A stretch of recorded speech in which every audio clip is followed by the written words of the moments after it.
This is the part 2 of the video Iron Man Repulsor making the fuel system. Now in this video I'll show you how to make the fuel using water. The certain process is of electrolysis, so let's start.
I am using a power supply unit which is converting 220 volts into 12 volts AC and then 12 volts AC into 12 volts DC because I don't have a 12 volt battery.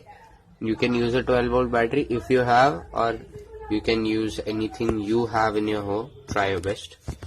So the electrodes are working. If you can see carefully here, there are bubbles formed.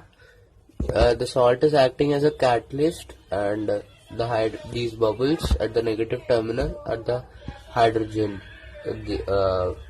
bubbles which are going up. So it will take a time till that. Let's wait.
Completed the part 2 of the video hydrogen generator.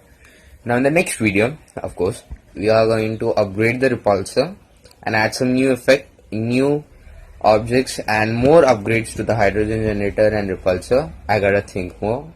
So till that, just wait, and please hit the thumbs up in the downside and subscribe my video, and thanks. Bye.